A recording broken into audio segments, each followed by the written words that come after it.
जैसे स्वप्न के लड्डुओं से भूख नहीं मिटती, जैसे मरीचिका के जल से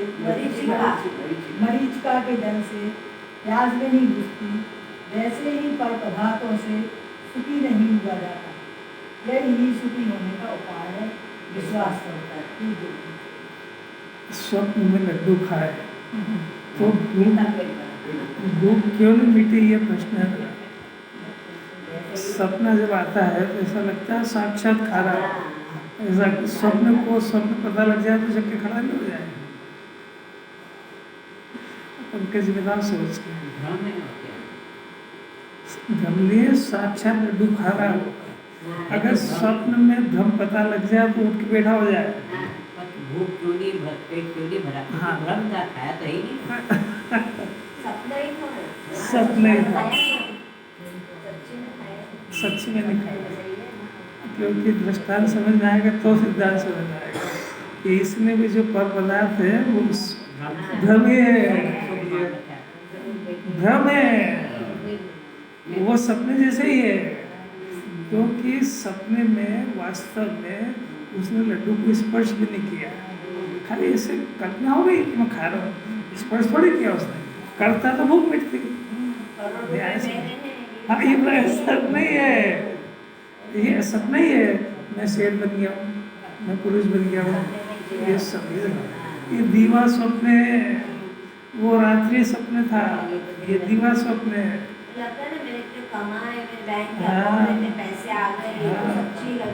सच्चा लग रहा है कि भ्रम है।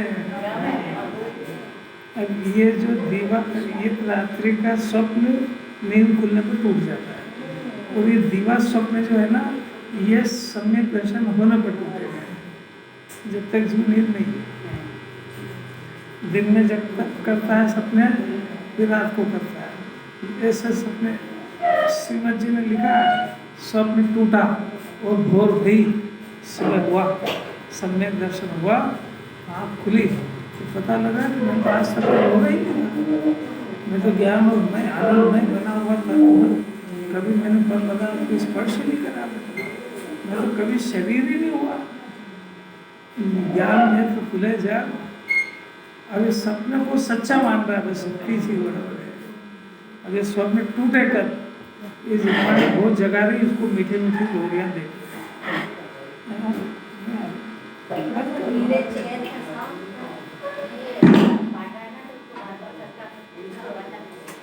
चलो वो क्या करे, वो लाइट वो लाइट जल रहा है, उनको पता नहीं है ना, अंधेरा है। मन लगा थोड़ा सा सोना ही आ जाएगी, और आगे भी जगह खाली, इधर आ जाओ।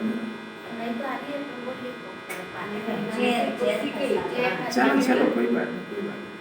अब ये स्वप्न है, जीव को कैसे पता लगे कि मैं सपने में हूँ, बच्चे मेरे हो गए, मैंने करोड़ रुपए कमा लिया, ये मकान का मालिक बन गया हूँ, ये सब अच्छा मिष्ठान भोग रहा हूँ, और ये सपना है। क्योंकि आत्मा ने इन पदार्थों को स्पर्श नहीं किया। नींद में कैसा लगता है, उसको साक्षात भोग हो रहा हूँ। और ये सपना इसका टूट जाए, अभी सम्यक दर्शन होने पर टूटेगा। वो जिनवानी सुनेगा तो नींद तो पूरी नहीं खुली, और गहरी नींद से जागने लगेगा।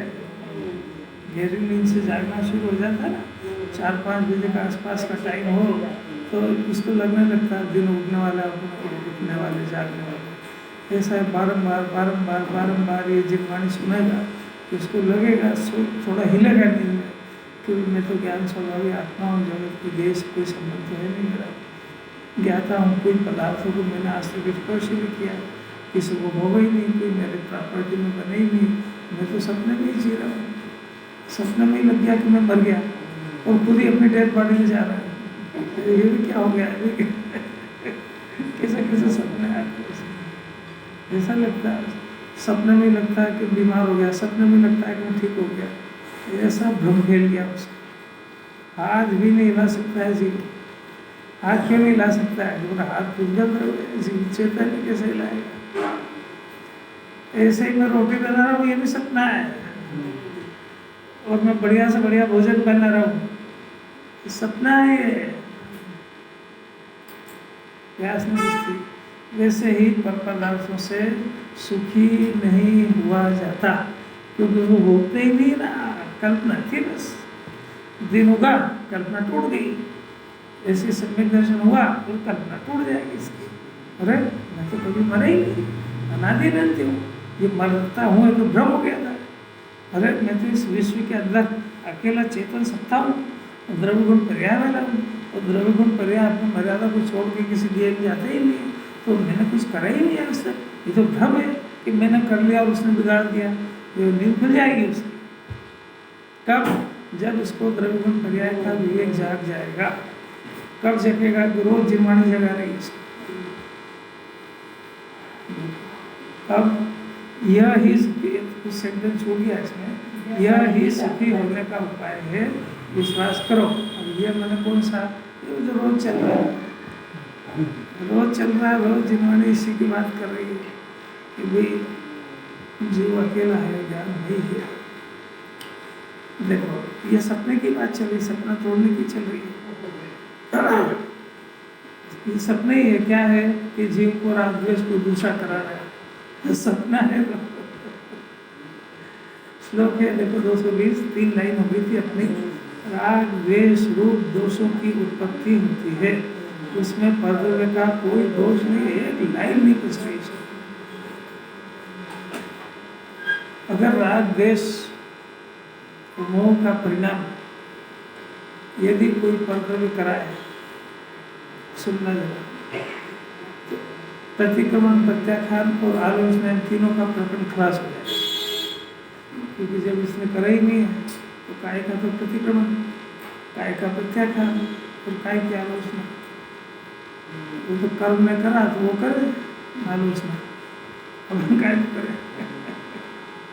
ये समझता नहीं कितना बड़ा दोष आ जाएगा। और राग द्वेष दोष यदि कोई दूसरा कराए तो बहुत सामान्य सा तर्क है, उसकी सजा तू क्यों भोग रहा है? जिसने करा वो भोगेगा, तो तू खुद ही भोग रहा है ना इसको, दूसरा कोई जवाबदार नहीं है उसमें। अब वहाँ स्वयं तो अपराधी यह अज्ञान ही फैलाता है, एक फैलता है, वो फैलाता है उसमें, फैलाता है उसमें वो जो है परद्रव्य का कोई दोष नहीं है। स्वयं तो एक तो अपराधी है और फिर वो अज्ञान को फैलाता है। कैसे फैलाता है? कि स्वयं में तो करे राग द्वेष और अज्ञान से फैलाता है का अर्थ है कि वो राग द्वेष मोह मेरे को पर कराता है, ऐसा सब जगह फैलाता है। आप मेरे दोष के कारण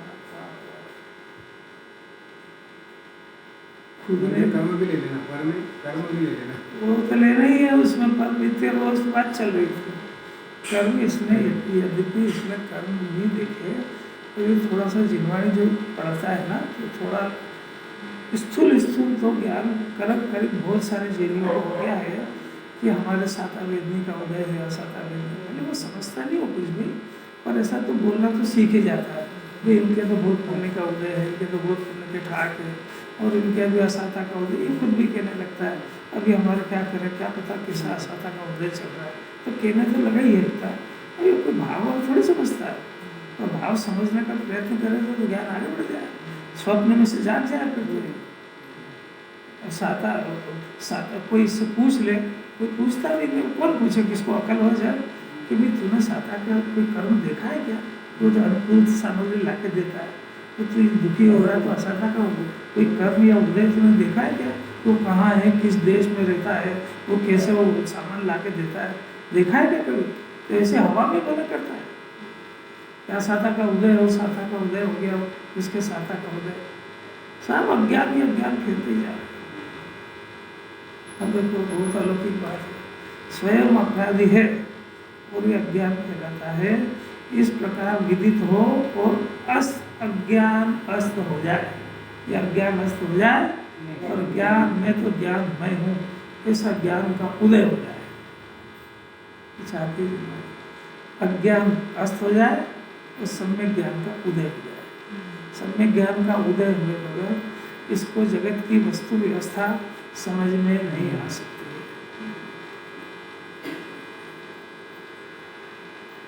देखो यदि कोई व्यक्ति बीमार है, कोई सी भी बीमारी है उसको, और वो बीमारी के लिए यदि उसको योग्य डॉक्टर मिले, योग्य डॉक्टर मिल जाए, दवाएं मिल जाए, सब बराबर सावधानी हो जाए, तो जगत में उसको पुण्य का उदय कहा जाता है, क्योंकि वो बीमार था, उसको अनुकूल सामग्री मिली। ऐसा इस जीव को मोक्ष मार्ग के अंदर, मोक्ष मार्ग में एंट्री करने के लिए सबसे पहले तो जिन्हें परमात्मा का उपलब्ध होना बहुत जरूरी है। अब देखो जरा, साक्षात तीर्थंकर हो, समोसरण लगा हो, अपना इतना पुण्य का हृदय बचाने कि अपने को ऐसे अवसर मिले कि साक्षात समोसरण में जाके साक्षात जिन्हें भगवान की दिव्य ध्वनि सुने, गणधुनों से अपन उसके अर्थ समझे, इतना पुण्य अपना ह्रास हो गया। अब थोड़ा नीचे आए, दिगंबर मुनिराज, वो अपने को साक्षात मिले, इतना भी अपना पुण्य क्षय हो गया। अब इतना पुण्य क्षय हो गया कि दिगंबर मुनिराज का सत्य स्वरूप भी सुनना दुर्लभ हो गया। आप देख रहे हो पुण्य कितना क्षीण होता जा रहा है, क्योंकि उधर जो दृष्टांत के अंदर उनके उदय से मिली थी ना सामग्री, या परमात्मा बनने के लिए भी कोई जो सामग्रियाँ चाहिए कि नहीं चाहिए, तो वो उसके पुण्य के उदय की अपेक्षा रखती है।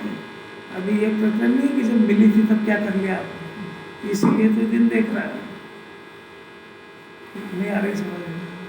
अभी तो बात यह है कि अपना पुण्य कैसा क्षीण होता जा रहा है। जब अपने को ये बात समझ में आई कि ये वास्तविक मार्ग है, तो उसके समझाने वाले कितने दुर्लभ हो, साक्षात समोसरण नहीं है।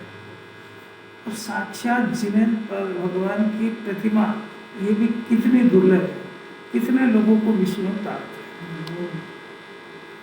साक्षात तो नहीं, प्रतिमा, और फिर उस प्रतिमा के पास में बैठ करके उनका चरण स्पर्श करे, उनके पास बैठ के दो बातें धर्म की समझे सुने, ये अवसर भी कितना दुर्लभ हो गया। अरे जब तेरे को इस मार्ग में आके बनना है ना, तो कुछ अनुकूलता तो चाहिए। ऐसे हवा में बैठे बैठे बन जाएगा तो कितना हीन पुण्य हो गया। साक्षात जिन्हें नहीं मिले, प्रतिमा मिली तो हमको समझ में नहीं आता कि भगवान कैसे, तो भगवान का स्वरूप समझाने वाला कोई चाहिए, वो भी बराबर अवेलेबल नहीं हो रहा। ये अपने पुण्य की कमजोरी है। इस समस्या के लिए, इस विपरीतता के लिए जवाबदार कौन है, ये प्रकरण चल रहा है।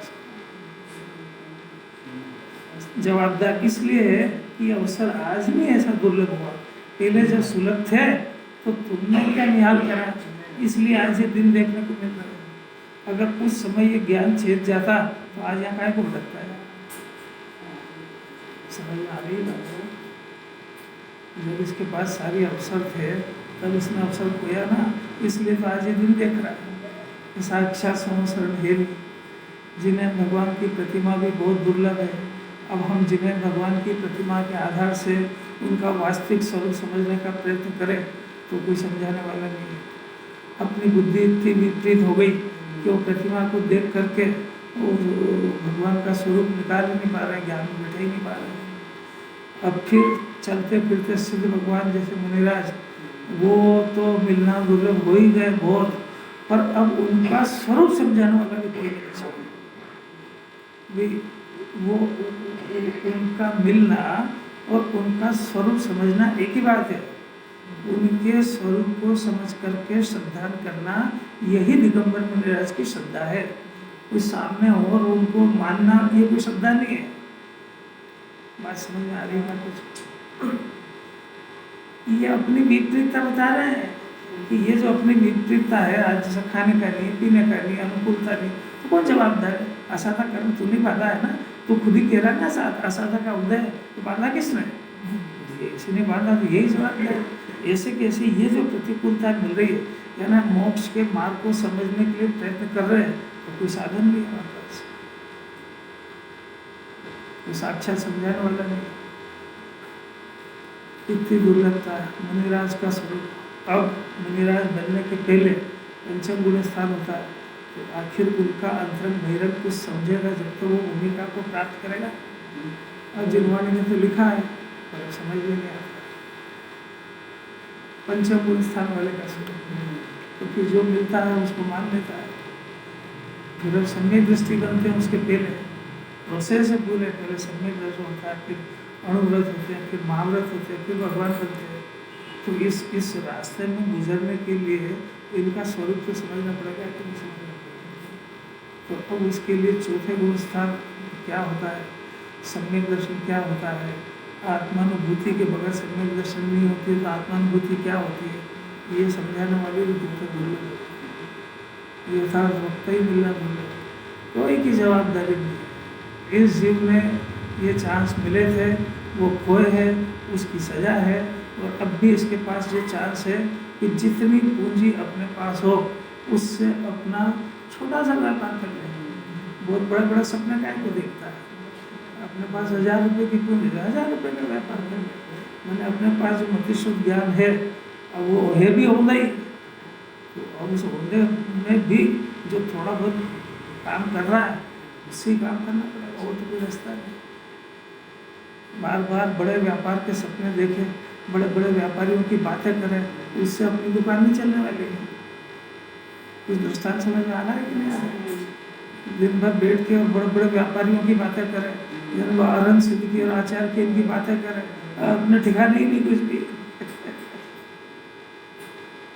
कुछ पल्ले में नहीं पड़ रही किसी। अरे अपने पास जो शुद्ध ज्ञान है, इस शुद्ध ज्ञान में जितनी ताकत है, इन ग्रंथों को समझने की, उठने का उपयोग करके उतना लाभ ले, छोटा व्यापार करे। इसके पास जो मतिशुद्ध ज्ञान है, वो जिनवाणी के आधार से इसको पता लगेगा कि मेरे पास जो मतिशुद्ध ज्ञान है ऊंधा है, इसको जिनवाणी तो कुमति को शुद्ध कह रही है, पर सुमति सुशुद्ध लाए कहाँ से कि भाई यही बदलेगा। अब ये बदलेगा तो अब इसके लिए कोई चाहिए, अब कोई चाहिए तो सही, पर अब मिले जब तो अपनी योग्यता और पात्रता से मिलते हैं। क्योंकि ये के पास तो जिम्मेवारी कोई शिकायत का मौका देने ही नहीं चाहते कि कोई नहीं मिला, सब हम क्या करें, कुछ नहीं। आपके पास जितनी पूंजी है आप इसको वेस्टेज करो या काम में। अब जरा सा तो सुन गया, अब उसको व्यापार में, व्यवसाय में, शरीर की देख रेख में, परिवार में लगा दे, तो ये अपना आत्महित क्या करेगा। उस शुद्ध ज्ञान के लिए तो जरा सा है, वो जरा से में भी ओंधे ही है पूरा। अब ओंधे में से थोड़ा बहुत ही अर्थ निकाल करके उस ज्ञान को पलटना, अरे तो कोई बहुत अद्भुत काम। उसमें अपने प्रयोजन की बात सीखना कि मैं जो सुन रहा हूँ उसमें मेरे प्रयोजन की कौन सी है, मेरा वेस्टेज जाने वाला मटेरियल कौन सा है। ऐसा तो नहीं कि मैं रॉ मटेरियल सारा वेस्टेज ही वेस्टेज पैदा कर रहा हूँ। ये ज्ञान जिनवाणी खोलना चाहती है। जितनी भी प्रतिकूलता, चाहे वो आत्मा को समझने से संबंधित हो और चाहे अपने दैनिक जीवन से संबंधित हो, उसके लिए कोई को जवाबदार ठहराने की आवश्यकता नहीं है। उसके लिए दोषी अपन है। पहले अपना दोष मंजूर करो, ये श्लोक कह रहा है। अमृत चंद्राचार्य धन्य है जो उन्होंने उनको मालूम है कि नहीं समझेगा तो फिर से कहते हैं कि इसी अर्थ का फिर से मैं कलश कहता हूँ, और अभी अगला फिर कह रहे हैं कि अभी इसी अर्थ को फिर से दृढ़ करूँगा। अपन तो घबरा ही जाते हैं, जरा सा सब कल तो लिया था, आज फिर यही ले रहा हूँ। तो अमृत चंद्राचार्य से पूछ लो ना, तो काय को लिखते हैं कुमकुंडाचार्य की गाथा के बाद में श्लोक, कितनी करुणा है उनको। दूसरी बात यह है कि यदि अमृत चंद्राचार्य कुमकुंडाचार्य की गाथाओं के ऊपर कोई श्लोक लिखना चाह रहे हैं, इसका अर्थ है कि वो गाथा बहुत बहुत महत्वपूर्ण है। अगर सामान्य गाथा होती तो श्लोक नहीं लिखते। इसलिए उनका हृदय है कि ये जो आया है ये अच्छी तरह से समझ जाए और श्लोक का भाव अर्थ गाथा का अर्थ पी जाए। मैं फिर से दृढ़ करता हूँ कि साहब हमको आगे ही समझ में कि देख तेरी कथा बुद्धि नहीं जाए, तेरे को आत्मा की महिमा नहीं आए, जब तक कि पर्दा के ऊपर दोष लगाना बंद नहीं करेगा तो क्या करेगा। अच्छा उनको अमृत चंद्राचार्य फालतू थे जो उन्होंने 2 श्लोक लिखे। पहले तो कह रहा इसी अर्थ का मैंने जो तुम पुनराचार्य का, फिर कहते हैं मैं फिर से दृढ़ करने के लिए फिर 1 श्लोक देता हूँ। तो इसका अर्थ है कि बीमारी कितनी सिंसियर गंभीर होगी। तो अपनी बीमारी तो पकड़ो। क्या बीमारी है? आत्मा समझ में नहीं आ रहा है, ज्ञाता हुए भी कर्ता बुद्धि में व्यस्त है। अनादि अनंत अकेला ज्ञान स्वभाव होने पर भी शरीर को अपना मान के उसकी चिंता में डूब गया है। परिवार के पीछे इसके परिणाम खराब हो रहे हैं, फिर भी परिवार को अपना मानता है। वो इतना आउट हुआ है कि देव शास्त्र गुरु जिन मंदिर में कितनी मुश्किल से जीव जाता है, अति पुण्य उदय में आया, प्रभु तुम्हारा दर्शन पाया, इतनी मुश्किल से जिन मंदिर जाने के बाद भी वहाँ पर जिन्हें परमात्मा के सामने पूजा के साथ साथ भी कथाएं करता है। जरा शांति से देखो तो सही, एक मुमुक्षु का मंदिर बच जाए वो बहुत बड़ी भाग्य की बात है। बाकी मंदिर में कोने में बैठ के देखो क्या क्या भी कथाएं चलती है। वो जिन्हें परमात्मा किस बात के निमित्त है सिर्फ ये नहीं कोई समझ पा रहा है। कोई समझ आ रही कि नहीं आ रही? देखो ना पूरी दुनिया खुली पड़ी, कोई जबरदस्ती थोड़ी कह रहे हैं। आप देखो मंदिर के अंदर जाकर कि वहाँ एक तरफ बैठ जाओ, पूजा किताब खोल लो, मन तो वैसे ही नहीं लगेगा क्योंकि वहाँ इतने रामायण चल रही है, कोई उस घर की कथा, कोई उस घर के, कोई देश की। वहाँ का जिन्हें भगवान के सामने वो निश्चय करके गया, सबका त्याग करके गया और फिर वही स्टार्ट कर रहा है। उस कितना शर्म लेस हो गया। मैं शर्म नहीं कह रहा हूँ, खुले आप। अरे अंदर ही अंदर विकल्प हो जाए तो दाब के रख। अभी तो जिन्होंने अंदर का विकल्प तोड़ने की बात करी तो विकल्प तो ठीक है, जो मुंह से ही बोलने लगा वो।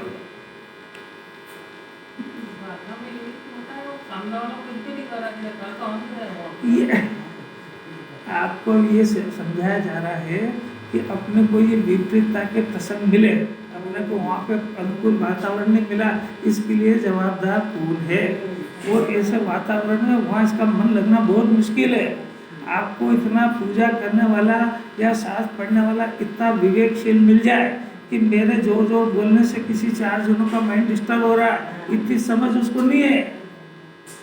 और माहौल ऐसा है कि बोल नहीं पाएगा उसको कि जरा मन में शांति से करो, नहीं तो वो अखाड़ा बन जाएगा। अब बताओ उस परिस्थिति में इसको काम करना है, तो प्रश्न है कि इस परिस्थिति के लिए जवाबदार कौन है? लेके आए इतना।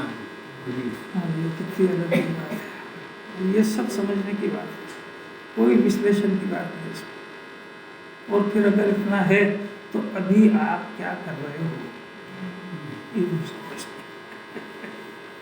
अभी आपको जो मिला, जब ज़्यादा मिला था तो खोया, अभी जितना मिला उसके संबंध में व्हाट इज योर ओपिनियन?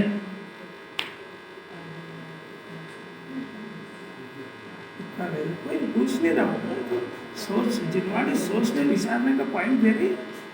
आप देखो जरा इसके लिए कौन जवाबदार है? देखो अज्ञान से परेशान हुआ और अज्ञान फैलाता है। मैं क्या करूँ? घर में भी शांति नहीं है, मंदिर जाता हूँ वहाँ भी नहीं है, ऐसा अज्ञान फैलाता है। यहाँ के रहे कि उसके लिए कोई जवाबदार है? कोई जवाबदार? ये बकवास बंद कर दो।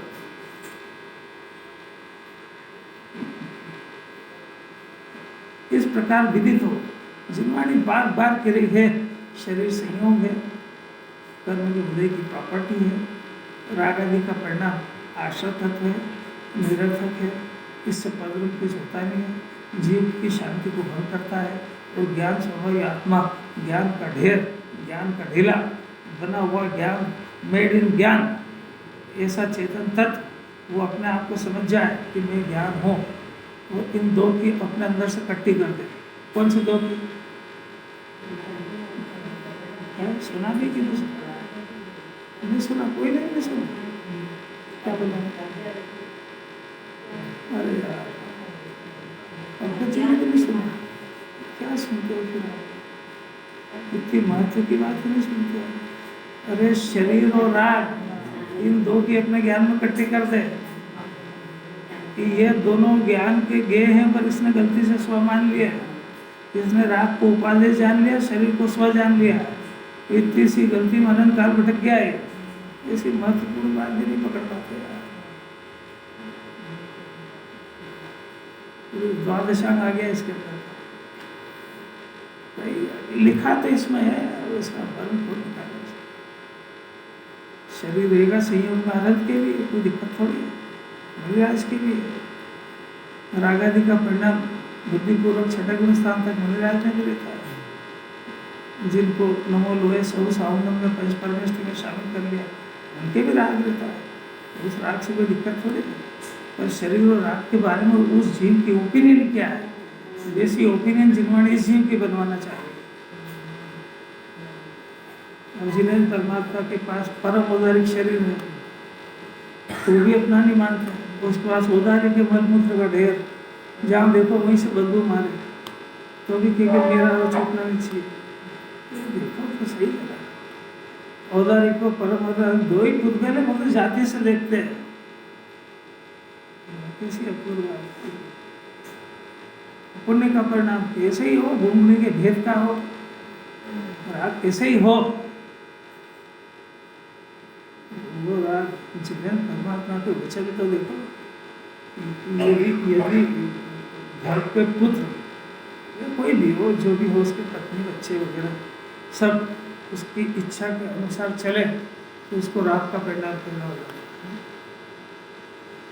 उल्टा चले तो देश का परिणाम देना।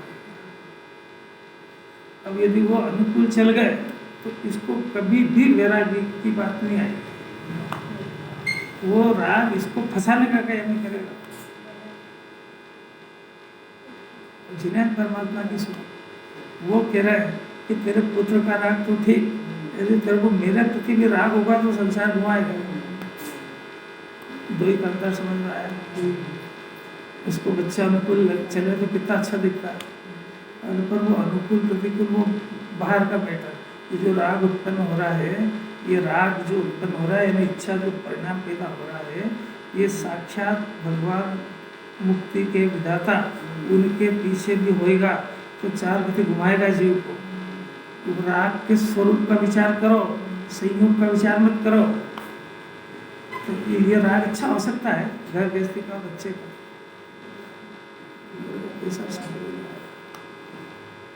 गोपाल दास जी बरैया हुए और वो पत्नी का किस्सा तो सबको पता है ही से। तो वो बोले साहब ऐसी पत्नी, बोले ये पत्नी इतनी अच्छी है कि नित्य वैराग्यदायिनी है। अगर ये ऐसी नहीं होती तो मैं घर में बैठा रहता, इसके साथ ही घूमता।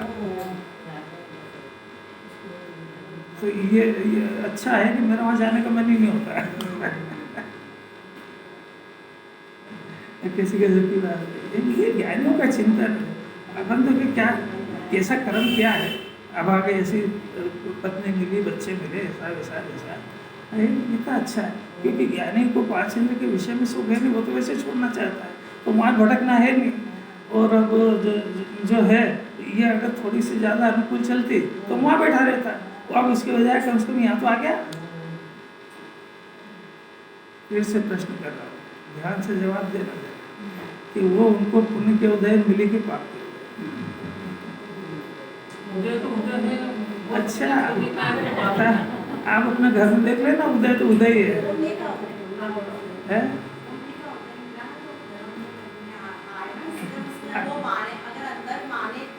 ये माने की कंडीशन मत लगाएगा।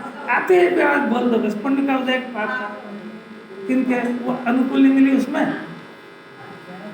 अब उनसे पूछो तो वो कहें कि मेरा कितना पुण्य का उदय बिहाली से दिखेगा कि ये अगर ये पुण्य का उदय होता, ये अगर पाप का उदय होता तो फिर मेरे को अनुकूल रहते तो वहीं जाना पड़ता। तो वो पाप का उदय था जो जिनवाणी छुड़ा देता, तो उसकी बजाय मैं यहाँ मंदिर में धर्म में लगता हूँ, मेरे महापुण्य का उदय। यदि लगता हो तो अरे अब उनकी बात चल रही है, आगे उनके बारे में विचार करा रहे हैं। वो तो लगे ही थे ना, जब भी तो बोल रहे हैं। वो हवा में बातें थोड़ी चल रही है। अब वो है, अब देखो उदय उदय तो कहने की बात है, ये जो करता है वैसा उदय है।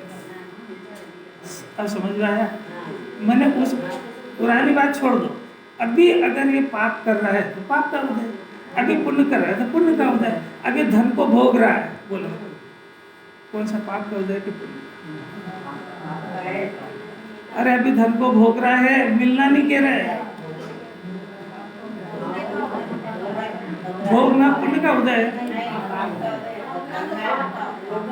यही तो कैसे है, भोगना पाप का उदय है, तो अभी आया पुण्य के उदय से, और जो कर रहा है वो उदय कहलाता है। देखो परिभाषा बदल दी ना, एक वो नहीं समझना, सारे एंगल से सर्वांग समझना उसको, नहीं आई समझ। अच्छा चलो अब देखो, आपने फसलों मंजूर कर लिया उनके आधार से, अब अपने आधार से बात करें कि उनसे पूछा कि भी सारी दुनिया कह रही है प्रतिकूल पत्नी मिली है तो आपके कैसा पाप का उदय? वो कह रहे हैं मेरे से बड़ा भाग्यशाली इस पूरी नगरी में कोई नहीं है, क्योंकि नित्य वैराग्य दायिनी है, और इसके पास जाके मेरा और दिमाग खराब करूं उसके बजाय मैं फिर स्वाध्याय करता हूँ आत्मचिंतन, इसलिए मेरे तो बहुत बड़ा पुण्य का उदय है। ये उनकी तरफ से बात है, आपकी बुद्धि अलग बात है। अब आपसे पूछते हैं, आपके घर के अंदर पत्नी, बहू, बच्चे, बेटे वो सब आपके अनुकूल चले तो वो आपका पुण्य का उदय के पाप होगा।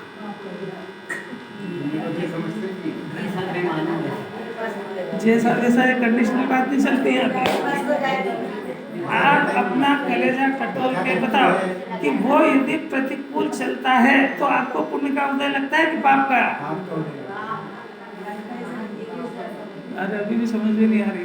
वो जब प्रतिकूल चले उनकी पत्नी जैसा, तो अपने को क्या महसूस होता है? कैसा पाप का उदय है कि कैसा पुण्य का उदय है?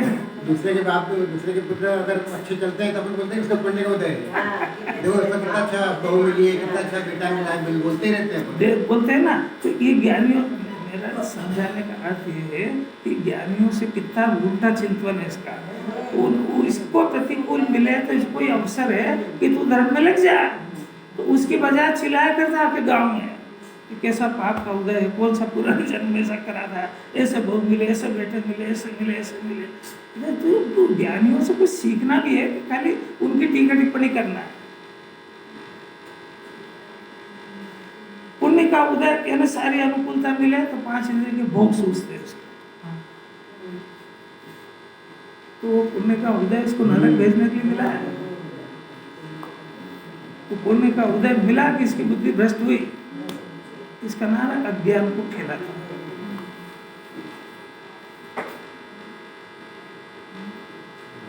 इतने बड़े बड़े इंजीनियर वगैरह जो ना, इतने बड़े बड़े ऐसे बनाए, इतनी बुद्धि का विकास इनको पुण्य के उदय में ही हुआ। अब वो बुद्धि अगर जिनवाणी समझने लायक होती तो अरहंत बन जाता वैसे। अब वो परब्रह्म करने की मिली तो उसको भी पूर्व जन्म के अंदर कोई ऐसा गहरी धर्म की कोई थी, उसकी वजह से वो ज्ञानावरणिक कर्म का बहुत सारा क्षय हुआ और ज्ञान की खिलावट बहुत अच्छी आई, पर वो लगी कहाँ पे? तो वो उस बुद्धि से वो भगवान बन सकता था, उस बुद्धि से उसने हवाई जहाज बनाया और सब लोगों को जो भी कुछ करने का बनाया। ये बुद्धि का उपयोग, दुरुपयोग, सदुपयोग को समझ आ भी रही कि नहीं आ रही?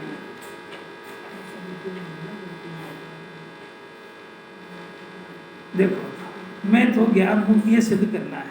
अब भावार्थ बहुत बढ़िया। अज्ञानी जीव परद्रव्य से रागद्वेष की उत्पत्ति होती हुई ऐसे ही मान रहा है। जब तक ऐसा मानता है कि मेरे को रागद्वेष इनने, आपने ऐसा क्यों बोला, तब तक जिनवाणी के लिए अज्ञानी है। और किसका सर्टिफिकेट चाहिए? ज्ञानी कब बनेगा? कि जब अपने को ज्ञान स्वभावी जानेगा, नंबर 1। और ज्ञान स्वभावी जानने के बाद जो राग आदि उत्पन्न हो रहे हैं ये मेरी अज्ञानता से हो रहे हैं, दूसरा कोई जवाबदार नहीं, तो ज्ञानी बन जाएगा। और जो राग द्वेष हो रहा है तो नंबर 1 कि उसने अपने को ज्ञान में नहीं माना, ये अज्ञान। और राग द्वेष हो रहा है इसका कर्ता कौन?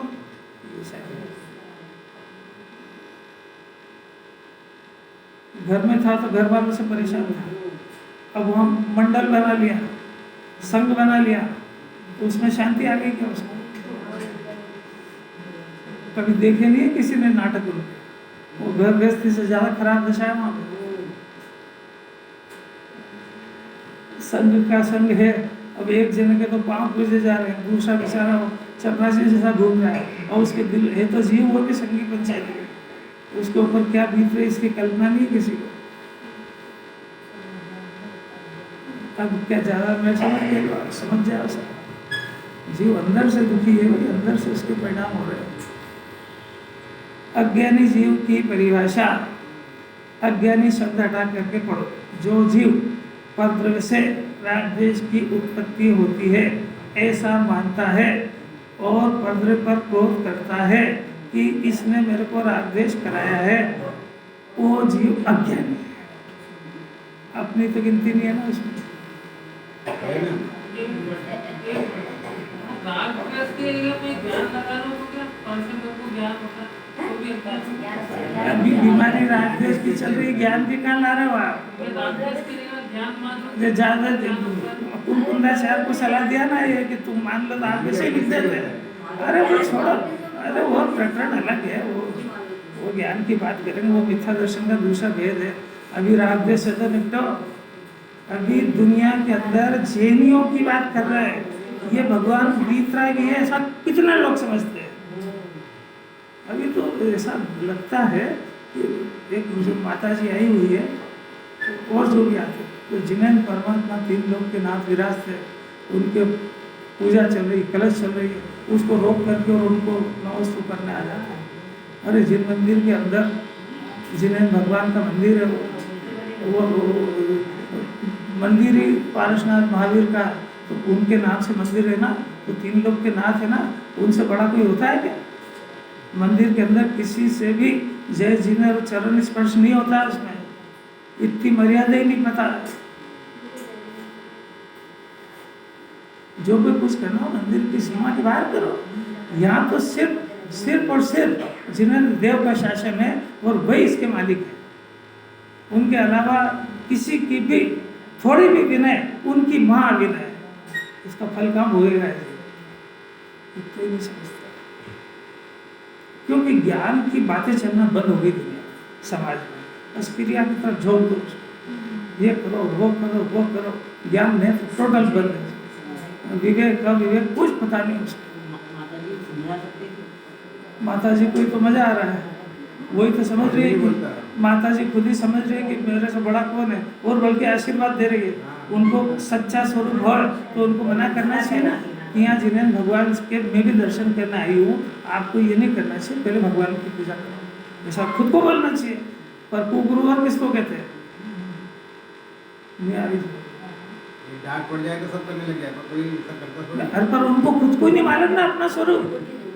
अपना स्वरूप खुद को पता होना चाहिए ना कि मैं तुमको करना भी है, मैं गलत हूँ सलत मंदिर के बाहर। यहाँ तो जिन्हें परमात्मा बैठा है ना भाई, तो जिन्हें परमात्मा से ऊंचा कौन है जिसके लिए यहाँ उनको छोड़ करके उनको ढोक दी जाए? नहीं समझ में आ रहा। देव शायद गुरु सर्वोपरि है, अगर इनका स्वरूप भी नहीं पता तो मोक्ष मार्ग में एंट्री हो ही नहीं सकती। अब इस पर हार जाए। ये दुर्दशा भी कभी ज्ञान होना चाहिए, ऐसी करी इसीलिए भटक रहा है जी। नहीं ऐसे नहीं। अब इसको क्या पता कि जिन्हें भगवान की कितनी भारी अभिनय कर चुका है, अनंत चतुष्टयधारी। अभी इनके असली नकली की बात कर ही नहीं रहे, साक्षात भी हो तब भी जिन्हें भगवान से बड़ा वो खुद ही उनके हाथ जोड़ रहे। गणधर देव हाथ जोड़ के खड़े, तेरे को दिखता नहीं क्या? तो अपन गणधर के जोड़े, ऐसी अलौकिक बात। क्लिनिक में जाए तो बोलो कंपाउंडर के हाथ जोड़े के डॉक्टर के?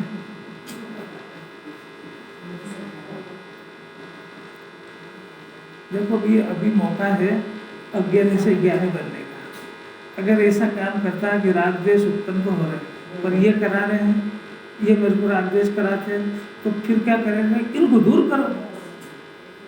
अब करना था राग द्वेष दूर और कर रहा इनको दूर, कैसा मुद्दा हो गया? इसीलिए अज्ञानी नाम पा रहा है। ज्ञानी अपने राग द्वेष को बुरा जानता है, इनको दूर करने का प्रयत्न करता है, जगत का पदार्थ उसके लिए ज्ञेय की कोटि में चला गया। अब अज्ञानी को 24 घंटे इसका अभ्यास प्रैक्टिस करा रहे कि तू उसको देख करके ज्ञान में कन्वर्ट करना सीख, ज्ञाता रहने का पुरुषार्थ कर, उनको देख करके परिणाम खराब करने का ओहदा पुरुषार्थ मत कर। यानी उनको देख करके तू जो करेगा वैसा निमित्त नाम पाएगा। तू उनको देख के राग करेगा तो वो राग में निमित्त है, तू उनको देख के द्वेष करेगा तो वो द्वेष में निमित्त है, और तू उनको देख करके ज्ञाता रहेगा तो वो ज्ञान में निमित्त बनेगा। ऑप्शन आपके पास आया कि नहीं? अब ये घर में रहता है, अनुकूल मिले तो मुरझा जाता है, प्रतिकूल मिले तो मुरझाया हुआ है, इसे क्या कहना उसका। वो रोज पूजा में करके आएगा, अनुकूल कहे प्रतिकूल कहे, ये झूठी मन की वृत्ति है। ये वहां तो सब कबूल करता है और यहाँ आके क्या करता है? ईमानदारी से देखो, अपने को जो अपना अनुकूल प्रवर्तन करता है वो अच्छा लगता है कि जो प्रतिकूल प्रवर्तन करता है वो अच्छा लगता है। बस तू ही समझदार है, वो समझदार, उसकी समझदारी ने तेरी बुद्धि भ्रष्ट कर दी है। नहीं वजह थोड़ी आ फिर से सुन, वो जो उसने मानी भी है ना, वो तुमको भ्रम है कि उसने मान ली। उस समय उसके जो परिणाम अंदर से चल रहे थे, तो उसके परिणामों ने उसके सोच समझ करके ये अपना आपके बात मानने का उसका स्वयं का डिसीजन है। तो उसने अपने डिसीजन से अपनी वो बात मानी है, तुम्हारे कहने से नहीं मानी है। और तुमको भ्रम हो गया है कि मेरा तो इतना लायक शिष्य है कि मेरी हर बात मानता है, तेरे को पूरा भ्रम है। वो अपने विवेक से मानता है, उसको मानना हो तो मानता है, नहीं तो नहीं मानता है। और अगर तेरे को पता ही करना हो तो तेरी हर बात में से कितने मानता है ये देख ले। नहीं आ रही समझ? अगर वो माने आज्ञाकारी हो तो हर बात मानना चाहिए। अब तेरे को परीक्षा करना तो आना चाहिए ना कि यदि ये देव हर जगह लगा, यदि ये देव सृष्टि ये हमारे भगवान करता है तो फिर इनको सबका करना चाहिए। एक का करेंगे एक का नहीं करेंगे, ऐसा क्यों? नहीं आ रही लगाओ आप सब जगह, क्योंकि सिद्धांत का अर्थ ही होता है अंत तक सिद्ध हो, उसको सिद्धांत कहते हैं। फिर तो कट जाता है। अगर एक कलेक्टर कुछ कर सकता होता है तो भी सबका क्यों नहीं करता है? अगर एक प्रधानमंत्री देश की गरीबी दूर कर सकता है तो अभी तक इतने प्रधानमंत्रियों ने क्या करा? गरीबी खत्म क्यों नहीं हुई? अगर सब जीव को सुखी कोई भी कर सकता है, कोई भी, चाहे वो मंत्री हो, क्षत्रिय हो, नेता हो, भगवान हो, तो दुनिया में दुखी एक भी नहीं दिखना चाहिए। तेरे को करार तो भी नहीं दिख रहा है। इसका अर्थ है कि जो तुम मान रहा है वो सिद्धांत नहीं है, तेरे को भ्रम हो गया था। कितनी तो पूजा इसको सचेत करती है। अगर भोजन करना जीने का कारण हो तो मरता काय को है? अगर दवाई से सब ठीक होते हैं तो ये हॉस्पिटल मारने के लिए खोले हैं कि बचाने के लिए खोले हैं? हॉस्पिटल से मरे ज्यादा निकलते हैं, जिंदगी कम निकलते हैं। ये कैसा समझ? अरे जरा जैन दर्शन ये अंधों का नहीं है काम, ज्ञान नेत्र खोलने का धर्म है। ज्ञान नेत्र खोल के निर्णय करो हर बात का, अंदर आंख बंद करके मत मानो। जिन्हें भगवान है, तीन लोक के नाथ, सर्वज्ञ है, वीतरागी है, वही आशीर्वाद नहीं देते तो तेरे को किसका आशीर्वाद चाहिए? आशीर्वाद चाहिए भिखारी पर नहीं। ये भिक्षा वृत्ति सिखाने वाला धर्म नहीं है, ये परमात्मा बनाने वाला धर्म है। उसे दूर करूं, अब क्या करा? यदि उसने कराया तो उसको दूर करूं। अब ज्ञानी तो राग द्वेष दूर करते हैं और वो संयोग को दूर करता है। कोई समझ में आ रही बात?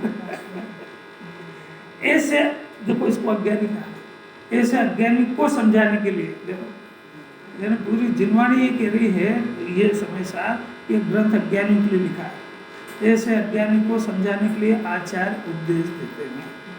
अब अज्ञानी को देंगे, ज्ञानी को देंगे। अब उपदेश के लिए फिर ब्रेक के बाद